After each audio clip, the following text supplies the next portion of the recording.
Salut tout le monde, petite vidéo du hameau pour vous faire découvrir les nouveaux changements, les petites nouveautés qu'il y a eu. Ça fait longtemps, il s'en est passé des choses. Je vais vous faire découvrir tout ça. Alors, premièrement, dans le parquet où il y avait les Well Summer avec le coq Bielefelder. Du coup, je sais pas si j'en avais déjà parlé, j'ai arrêté cette espèce là.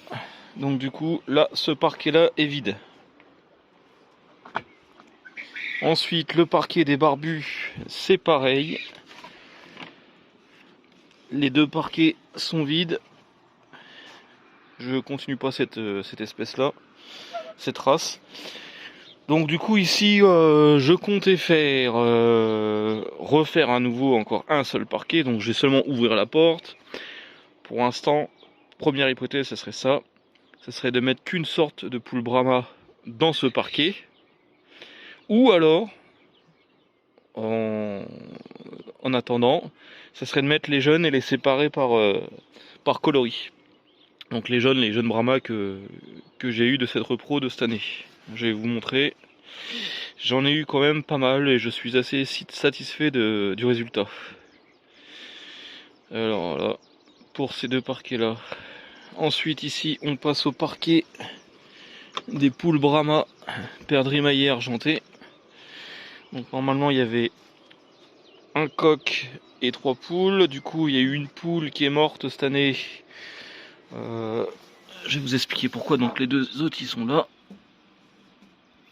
Donc il y en a une qui s'est mise à couver pendant qu'il y a eu les grosses chaleurs. Et forcément bah c'est pas très bien nourri ni abreuvé. Et du coup bah elle est morte elle est décédée quoi. Elle est morte. Et les œufs bah ils étaient foutus. Donc voilà. Normalement ici je compte remettre des poules pour avoir un parquet vraiment bien complet. J'avais modifié aussi les abreuvoirs et la mangeoire. Donc j'ai tout mis, tout regroupé à cet endroit-là, ici. Je me suis fait une petite cabane. Et ensuite, bah ça je crois que je vous en avais déjà parlé de la petite ouverture qui donne sur une bande d'herbe à peu près de 10 mètres sur 3 qui est derrière la clôture. Et je leur ouvre de temps en temps, comme ça ils peuvent profiter un petit peu de l'herbe. Et ouais, j'ai rajouté aussi ce petit grillage à poules qui est de l'autre côté là, celui-ci. C'est pour éviter que les demoiselles à côté là picorent les plumes du coq. Il y avait du piquage donc je sais pas pourquoi. Donc bon bah ça a l'air d'aller mieux. Il a un petit peu abîmé. Et dernièrement il a attrapé un petit coup de froid. Mais là il est sous traitement donc normalement ça devrait bien se passer. Voilà pour le parquet des poules Brahma perdrix maillé argenté. Alors, pour ce qui est du parquet des poules Brahma faux verminé noir, donc toujours au même endroit. Bon là j'aurais ouvert avec le grand parc en herbe. Donc ici pas trop de changements. J'ai tenté de leur mettre des petites piscines en coquillage avec de la cendre dedans pour qu'elles se fassent des bains. Une bonne idée, mais avec les pluies qu'on a eues dernièrement, bah, ça s'est transformé en grosse gadou noir, pas top. Donc j'ai tout vidé et on verra ça plus tard. Ensuite, bah ici rien de spécial dans ce parquet là. J'ai mis les cailles à nouveau dans leur parc. Ça pond bien, les cailles, pas de problème et tout ça. J'en reviendrai après. On va finir par le parc des poules pondeuses. Oups, je fais gaffe parce que ça glisse, ça vient de pleuvoir. Alors ce parquet là, le parc des poules pondeuses. Donc du coup ce qui se passe ici, c'est que dans ce parquet là, il y aura plus ces poules là. Je m'en débarrasse, je veux pas les garder. Ici ça sera des poules Rhode Island. Donc je change complètement la race quoi, je vire ça. Le bâtiment, la cabane, peut-être que je vais la virer aussi. Du coup, je vais mettre une autre cabane. Je vais la refaire. Celle-là, elle a un petit peu commencé à prendre de l'âge, donc je vais la changer. Et bon, bah après, rien à d'autre à dire sur ce parquet là. Vous verrez les modifications au fur et à mesure du temps, quoi. Donc voilà. Alors pour ce qui est aussi dans le parquet des poules Brahma faux verminés noirs, on a aussi les deux petits là. Donc ça c'est des petits de cette année, il y a un coq et une poule. Donc c'est pareil, bah ceux-là je vais m'en débarrasser aussi, je vais pas les garder. C'est comme dans les poules Brahma là, il y a la poule qui est là-haut. Celle-ci, elle est pas dans le standard du tout. Allez, c'est un mélange de coloris. Donc celle-là, je vais m'en débarrasser aussi. Ensuite, pour finir avec les poules Brahma. Donc pour le début de la repro, les premiers jeunes, ils sont entreposés dans ce petit parquet là. Donc je vais vous les montrer, ils sont ici. Donc voilà. Alors ceux qui suivent sur Facebook, c'est les premiers que vous avez vus, les premières naissances, ce Brahma. Donc voilà le résultat. Normalement, alors ça c'est des œufs que j'avais achetés. Alors il y a certains œufs que j'avais achetés chez une connaissance. Alors ceux-là, apparemment, ça serait des coqs. J'en ai 3 de ceux-là là. Les noirs, donc c'est normalement c'est perdu maillot argenté. J'en ai 3 comme ça et ce serait 3 coqs. Et ce serait des coqs BSO. Donc pour ceux qui savent pas, c'est épaule rouge. Ensuite, il y a donc celle-là, cette poule-là, elle est pas dans le standard du tout. Normalement, c'est un des poussins des œufs de la poule que je vous ai montré il y a 2 minutes avant là. Donc qui n'est pas non plus, c'est pas un vrai coloris quoi. C'est un mélange. Mais j'ai quand même les 2 faux verminés noirs qui sont là. Alors ces deux-là, oui, c'est bon. Je vais les garder. Je les remettrai avec les autres parce que je crois que c'est les seuls que j'ai sur les œufs de chez moi, du coup. Ensuite, j'ai 2 poules perdrix maillées dorées. Celle-ci et celle qui est derrière, là. Je sais pas si vous la verrez. Donc celle-là, ouais, elle fait partie aussi de la connaissance que je vous ai parlé qui m'a vendu les œufs. Et ça, c'était, je crois, avant l'incubateur, avant que je change d'incubateur. Et du coup, dernièrement, j'ai racheté un nouvel incubateur, mais là, un 60. Je vais vous en parler après, je vous ferai une petite vidéo dessus. C'est le Simuca, la Simuca 60 SH. Donc très bon matos et tout ça, je vais vous montrer. J'ai eu des naissances dernièrement encore. Je vais vous montrer tout ça après. On va finir par les cailles. Et puis après, voilà. Donc pour ce que je vous parlais du parquet, donc c'est le petit parquet en herbe, c'est ici. Là, ça c'est une petite cabane que j'ai fait pour mon fils. Donc comme ça, vu qu'il aime bien être avec les cocottes, là, il aura de quoi faire. Il sera content. Bon, alors ensuite, pour les cailles. Ce qui reste des cailles, donc ça, je sais pas si je vous en avais parlé, j'avais fabriqué ça. J'ai fabriqué cette espèce de grosse volière qui est ici. Donc dans ce petit parquet là, on a les petites cailles que j'avais eues sur un site de vente d'œufs de cailles. C'était avec les anciennes couveuses, résultat pas top. Mais bon voilà, ils sont là, ça se passe bien, ça pond. Le mâle qui est ici, je compte le mettre avec d'autres cailles que j'ai acheté récemment, enfin d'autres œufs fécondés que j'avais acheté. J'ai eu 4 petits et ils sont tout blancs, tachetés noirs. Que là c'est l'inverse, c'est les noirs tachetés blancs. Enfin c'est bon, je sais pas si vous comprendrez. Mais voilà. Donc je pense que je vais les mettre avec ce petit gars là. Et celle-ci, bah bon, je vais garder. Ensuite ici dans la deuxième volière, donc qui peut s'ouvrir aussi par la porte ici et par le toit, comme ceci. Ici on a 5 mâles. Donc je sais pas encore ce que je vais en faire. Là il a bien plu, c'est un peu le bordel.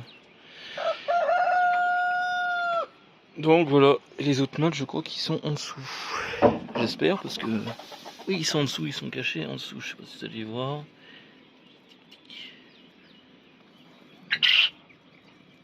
Hop là, ah, ça y est, ils sont là. Et voilà. Donc bah c'est pareil, s'il y a des gens qui cherchent des mâles, j'en ai beaucoup. Les premières couvées que j'ai eues, c'était... j'avais pas mal de mâles. Donc c'est pour ça, s'il y a des gens qui en veulent, il n'y a pas de problème. Vous pouvez me le mettre en commentaire et puis... pour plus les gens de la région quoi.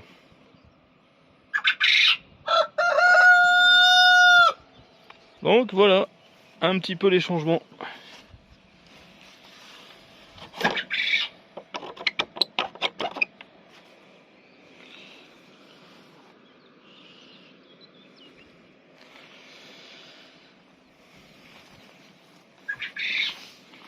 On revient sur l'écaille, du coup. L'écaille. Notre petite caille, donc du coup j'en avais racheté quelques-unes, c'était quand avant le printemps ou au début du printemps. Du coup j'en avais racheté je crois 4 et du coup bah là j'en ai 11, j'ai 11 femelles, il n'y a toujours pas de mâle dedans. Donc tout va bien, ça pond en ce moment, nickel.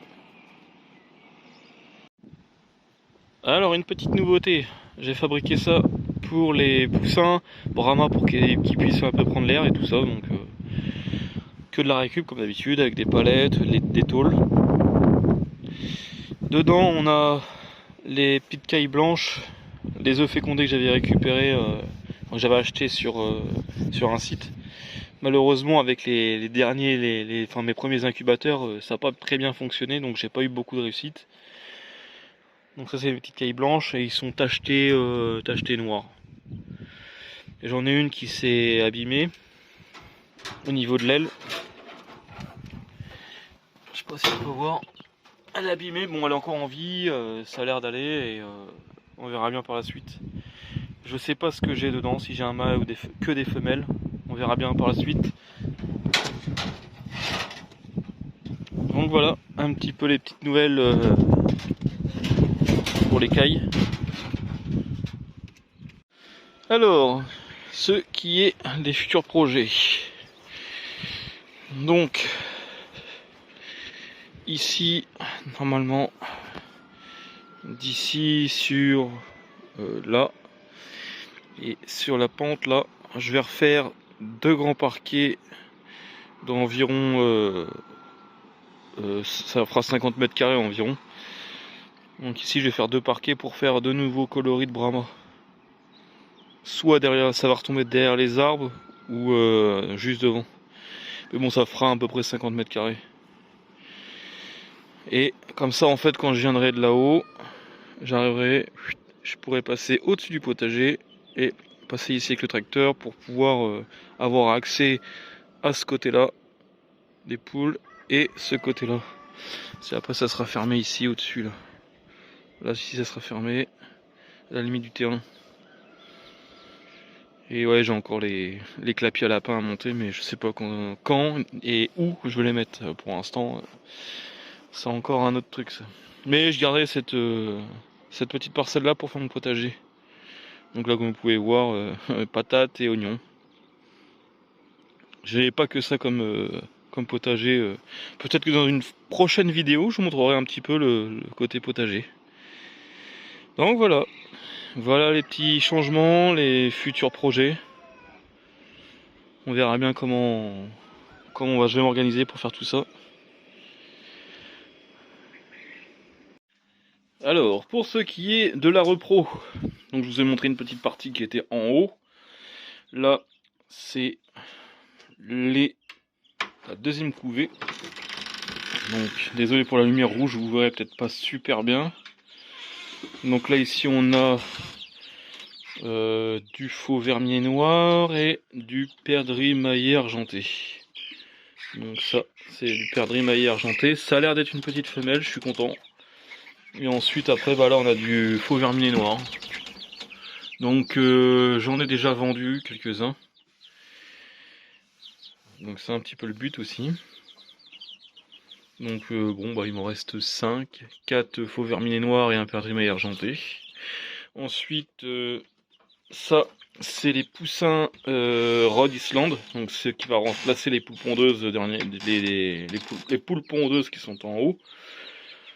Je sais plus combien j'en ai, mais je crois 16, 17, un truc comme ça. J'ai pas recalculé. Donc voilà, eux ils se portent bien. Pas de problème, ça grandit bien. J'espère au moins avoir un coq dans le lot. Parce que c'est un petit peu le but. Après j'essaierai aussi de changer un peu de sang parce que bon, je pense que sinon je vais avoir du consanguinage. Donc c'est pas le but. Donc ça sera que mes poules pondeuses. Et donc voilà, ça c'est la partie du haut. Je vais vous montrer les derniers petits être-nés. Donc c'était hier et avant-hier. Et là on a les derniers poussins Brahma qui sont nés.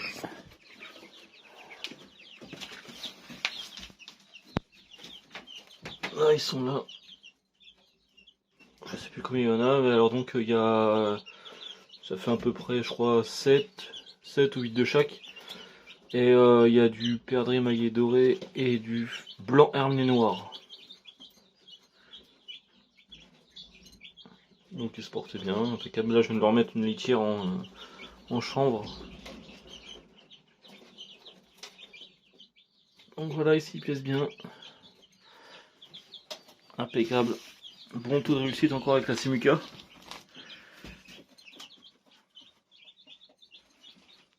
Et voilà.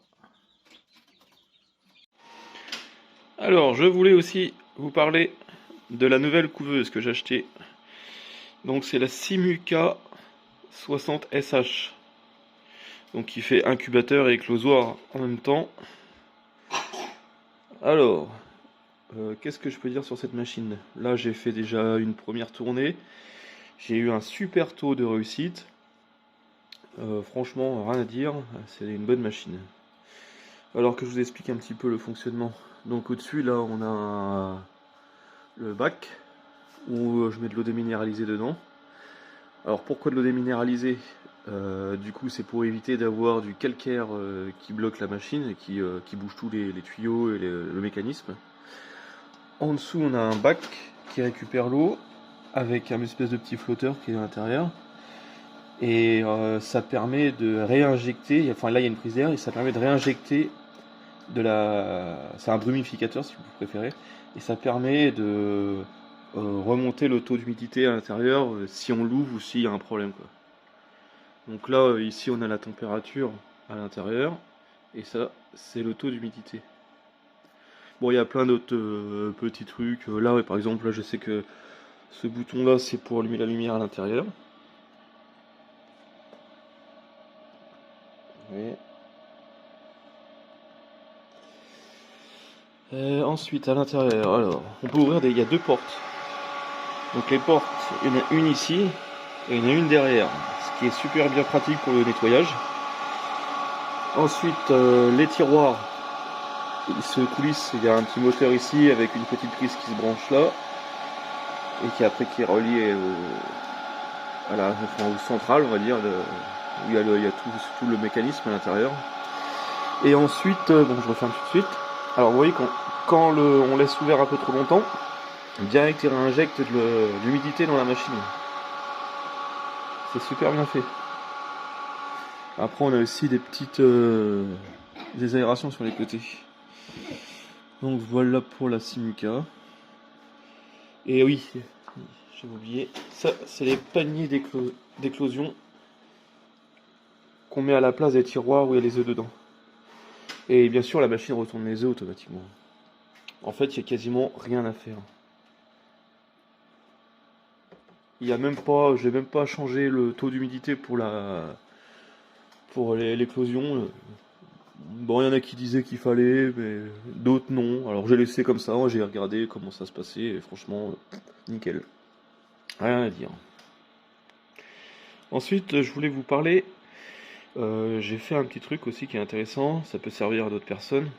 J'ai fait une feuille de suivi pour le temps d'incubation en fait. Je vais vous expliquer. Alors, comme je vous expliquais, ce que j'ai fait, c'est que j'ai fait une petite feuille en fait pour faire comme un suivi du temps d'incubation.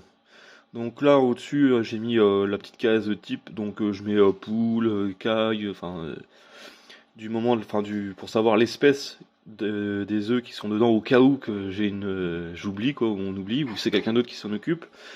Ensuite le nombre de jours, la date, la température, l'hygrométrie, l'eau rajoutée. Donc bon là du coup pour la Simuc A60 il n'y a pas besoin de savoir combien on met d'eau, on remplit le réservoir et c'est tout quoi. Enfin, c'est surtout parce que j'ai d'autres incubateurs. Donc voilà un petit peu Après moi ça me permet de pouvoir voir où je me suis peut-être trompé ou justement ne pas me tromper. Et de savoir aussi quand est-ce qu'il faut mettre les œufs dans les paniers d'éclosion. Parce que après, si des fois, si on n'a pas le temps ou on oublie, on pense pas à noter, voilà, au moins ça me permet de suivre quoi. Donc voilà la petite explication. J'espère que ça pourra peut-être servir à des gens. Allez, à bientôt.